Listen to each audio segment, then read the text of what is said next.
5 kabanata. Nang makita ni Jesus ang napakaraming tao, umakyat siya sa bundok. Pagkaupo niya ay lumapit ang kanyang mga alagad at sila'y tinuruan niya ng ganito. Mapalad ang mga taong walang inaasahan kundi ang Diyos, sapagkat mapapabilang sila sa mga pinagaharian ng Diyos.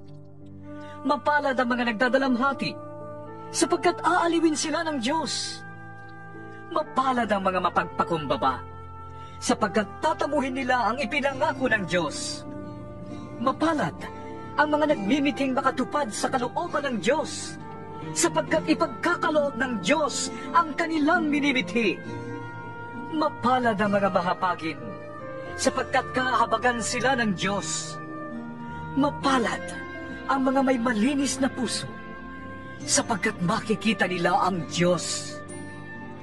Mapalad ang mga gumagawa ng paraan para sa kapayapaan, sapagkat sila ituturing ng Diyos na kanyang mga anak. Mapalad ang mga inuusig dahil sa kanilang pagsunod sa kalooban ng Diyos, sapagkat mapapabilang sila sa mga pinaghaharian ng Diyos. Mapalad kayo kapag dahil sa akin ay nilalait kayo ng mga tao, inuusig at pinaparatangan ng lahat ng uri ng kasamaan na pawang kasinungalingan. Magsaya kayo at magalak, sapagkat malaki ang inyong gantimpala sa langit. Gayon din ang ginawa ng mga tao sa mga propetang nauna sa inyo. Kayo'y asin ng sangkatauhan. Subalit kung mawala ng alat ang asin, paanong mapapaalat uli iyon? Wala na yung kabuluhan, kaya't itinatapon na lamang at tinatapakan ng mga tao.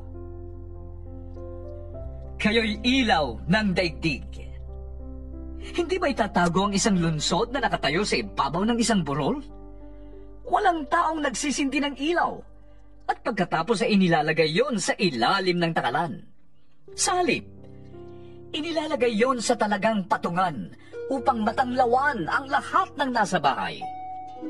Gayon din naman, dapat ninyong paliwanagin ang inyong ilaw sa harap ng mga tao, upang makita nila ang inyong mabubuting gawa at papurihan ang inyong amang nasa langit. Huwag ninyong akalaing naparito ako upang pawalang bisa ang kautusan at ang mga turo ng mga propeta. Naparito ako hindi upang pawalang bisa ang mga yon, kundi upang tuparin. Tandaan niyo ito, kahit maglaho ang langit at lupa, ang kaliit-liitang bahagi ng kautusan ay di mawawalan ng bisa hanggat hindi natutupad ang lahat. Kaya't sino mang sumuway sa kaliit-liitang bahagi nito at magturo ng gayon sa mga tao ay magiging pinakamababa sa kaharian ng Diyos. Ngunit ang tumutupad ng kautusan at nagtuturo na tuparin niyo ng mga tao ay magiging dakila sa kaharian ng Diyos. Sinasabi ko sa inyo, kung ang pagsunod ninyo sa kalooban ng Diyos ay tulad lamang ng pagsunod ng mga tagapagturo ng kautusan at mga Pariseo, hindi kayo makakapasok sa kaharian ng Diyos. Narinig ninyong iniutos sa mga tao noong una, huwag kang papatay. Ang sinumang pumatay ay mananagot sa hukuman. Ngunit sinasabi ko naman sa inyo, ang sinumang napupuot sa kanyang kapatid ay mananagot sa hukuman. Ang humahamak sa kanyang kapatid ay mananagot sa Sanhedrin. At sino mang magsabi sa kanyang kapatid, ulol ka, ay nanganganib na maparusahan sa apoy ng impyerno. Kaya't kung naghahandog ka sa altar, at maalala mong may sama ng loob sa iyong kapatid mo, iwan mo muna ang iyong handog sa harap ng altar at makipagkasundo ka sa kanya. Pagkatapos, saka ka magbalik at maghandog sa Diyos. Kung may ibig magsakdal sa iyo, makipag-ayos ka agad sa kanya bago makarating sa hukuman ang inyong kaso. Kung hindi dadalhin kanya sa hukom, at ibibigay ka nito sa tanod, at ikukulong ka naman sa bilangguan. Sinasabi ko sa iyo, Hindi ka makakalabas doon hanggat hindi mo nababayaran ang kahuli-hulihang sentimo ng dapat mong bayaran. Narinig ninyo na iniutos noong una, huwag kang mangangalunya. Ngunit sinasabi ko sa inyo, ang sino mang tumingin sa isang babae ng may mahalay na pagnanasa, ay nangangalunya na sa babaeng yon sa kanyang puso. Kung ang isang mata mo ay nagiging sanhi ng iyong pagkakasala, dukitin mo ito at itapon. Mabuti pang mawalan ka ng isang bahagi ng iyong katawan kaysa ang buong mong katawan ang itapon sa impyerno. Kung ang iyong kamay naman ay nagiging sanhi ng iyong pagkakasala, putulin mo ito at itapon. Mabuti pang mawalan ka ng isang bahagi ng iyong katawan kaysa ang buong mong katawan ang itapon sa impyerno. Sinabi rin naman, kapag diniborsyo ng isang lalaki ang kanyang asawa, ito'y dapat niyang bigyan ng katibayan ng diborsyo. Ngunit sinasabi ko sa inyo, kapag diniborsyo ng isang lalaki ang kanyang asawa, maliban kung ito ay nangangalunya, itinutulak niya ang kanyang asawa sa kasalanang pangangalunya. At sino mang mag-asawa sa babaeng hiniwalayan, ay nagkakasala rin ng pangangalunya. Narinig din ninyong iniutos noong una, huwag kang susumpa na walang balak na tuparin ang iyong pangako.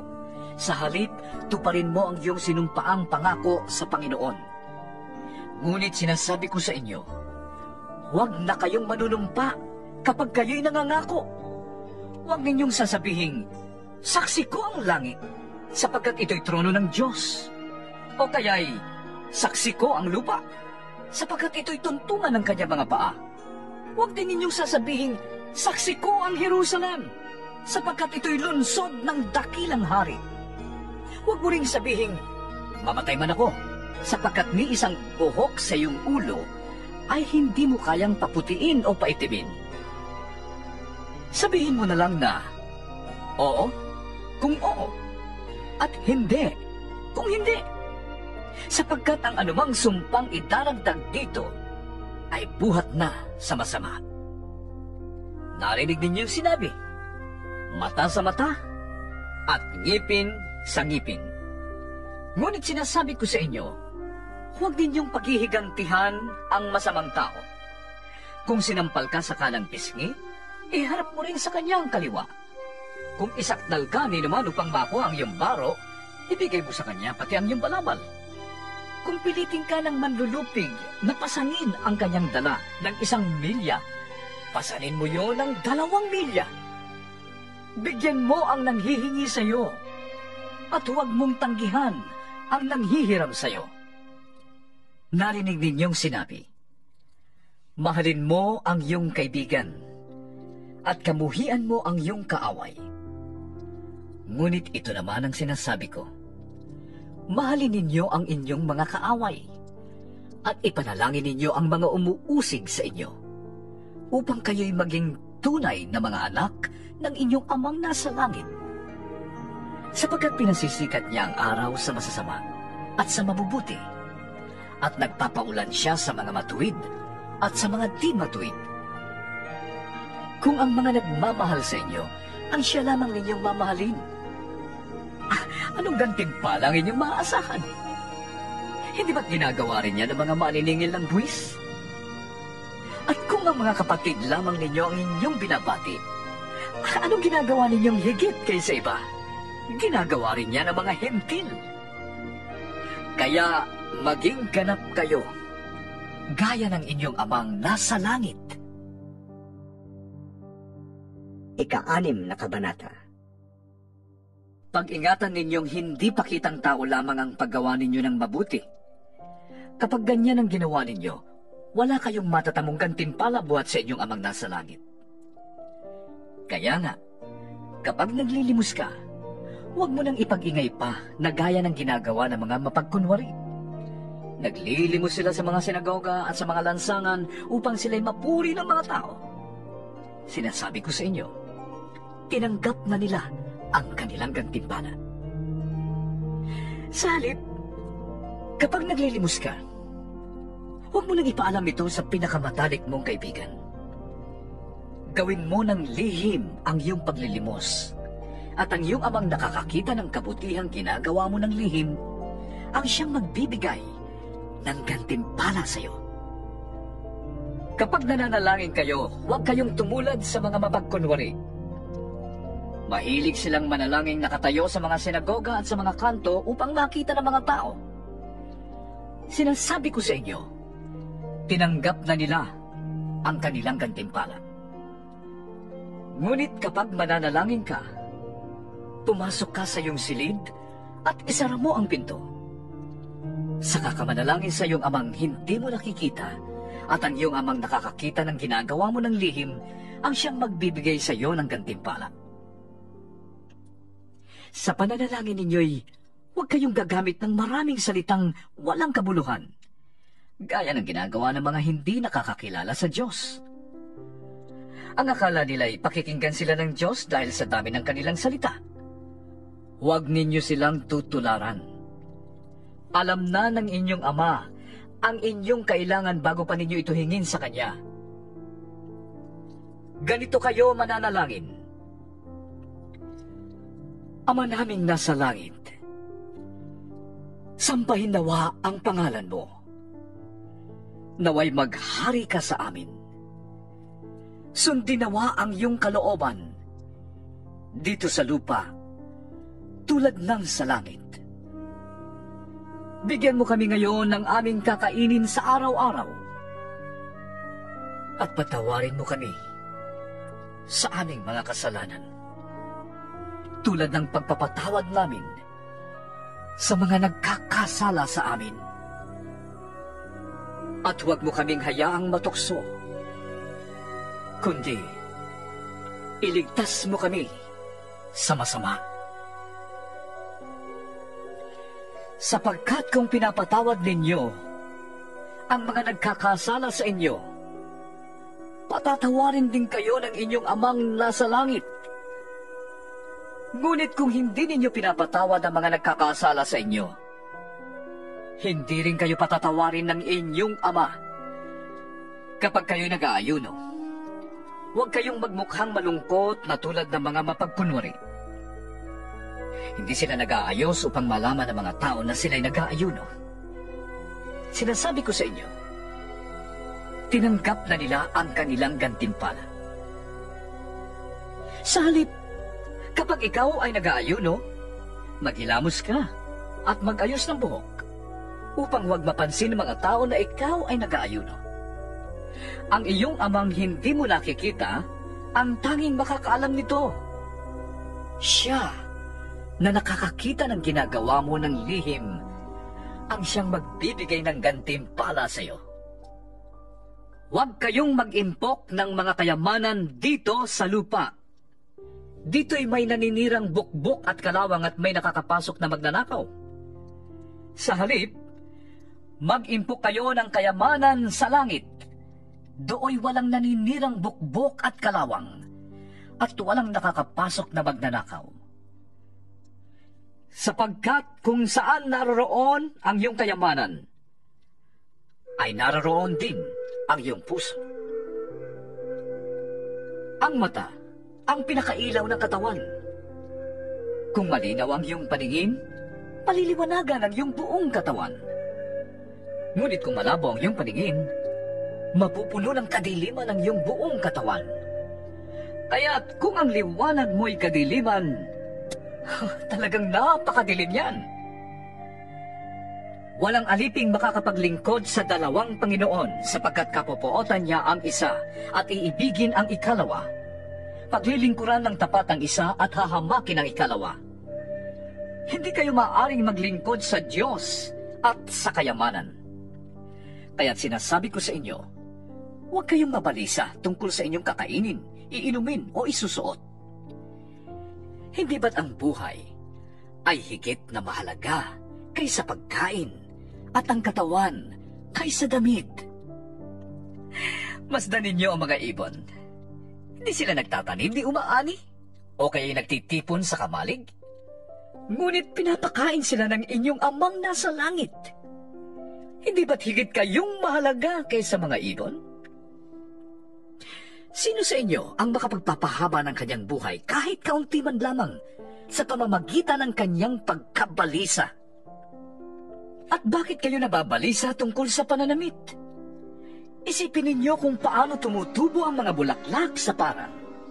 Hindi sila nagtatrabaho, hindi gumagawa ng damit. Ngunit sinasabi ko sa inyo, kahit si Solomon na napakayaman ay hindi nakapagdamit ng singganda ng isa sa mga bulaklak na ito. Kung dinadamitan ng Diyos ang damo sa parang, nabuhay ngayon at kinabukasan ay ginagatong sa kalan, kayo pa kaya? Kay liit ng inyong pananampalataya sa Kanya. Kaya't huwag kayong mag-alalang baka kayo kapusin sa pagkain, inumin o damit. Ang mga taong hindi nakakakilala sa Diyos ang nababahala sa mga bagay na yan. Alam ng inyong amang nasa langit na kailangan ninyo ang lahat ng yan. Salit, ang pagsikapan ninyo ng higit sa lahat ay ang pagharian kayo ng Diyos at mamuhay ng ayon sa Kanyang kalooban. At ibibigay niya sa inyo ang lahat ng inyong kailangan. Kaya nga, huwag ninyong ikabahala para sa araw ng bukas. Saka na ninyo ito harapin kapag dumating na. Sapat na ang inyong mga suliranin sa bawat araw. 7 Kabanata. Huwag kayong humatol nang kayo'y di hatulan ng Diyos, sapagkat hahatulan kayo ayon sa paghatol ninyo sa iba. Susukatin kayo ayon sa panukat ninyo sa iba. Bakit mo nakikita ang puwing sa mata ng iyong kapatid, ngunit hindi mo pansin ang trosong nasa iyong mata? Paano mong masasabi sa iyong kapatid, halika't aalisin ko ang puwing mo, gayong troso ang nasa mata mo? Mapagkunwari, alisin mo muna ang trosong nasa iyong mata, at sa gayon, makakakita kang mabuti at maaalis mo ang puwing ng iyong kapatid. Huwag ninyong ibigay sa aso ang bagay na banal. Baka pagkatapos ay kayo pang balingan nila at sakmalin. Huwag ninyong ihagi sa baboy ang inyong mga perlas, sapagkat yuyurakan lamang nila ang mga yun. Humingi kayo, at kayo'y bibigyan. Humanap kayo, at inyong matatagpuan. Kumatok kayo, at kayo'y pagbubuksan. Sapagkat tatanggap ang bawat humihingi, makakakita ang bawat naghahanap, at pagbubuksan ang bawat kumakatok. Bibigyan ba ninyo ng bato ang inyong anak kapag siya'y humihingi ng tinapay? Bibigyan ba ninyo siya ng ahas kapag siya'y humihingi ng isda? Kung kayong masasama ay marunong magbigay ng mabubuting bagay sa inyong mga anak, gaano pa kaya ang inyong amang nasa langit? Bibigyan niya ng mabubuting bagay ang bawat humihingi sa Kanya. Gawin ninyo sa inyong kapwa ang ibig ninyong gawin nila sa inyo.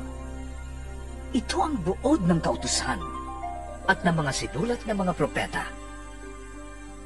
Pumasok kayo sa makipot na pintuan, sapagkat maluwang ang pintuan at malapad ang daang papunta sa kapahamakan, at ito ang dinaraanan ng marami.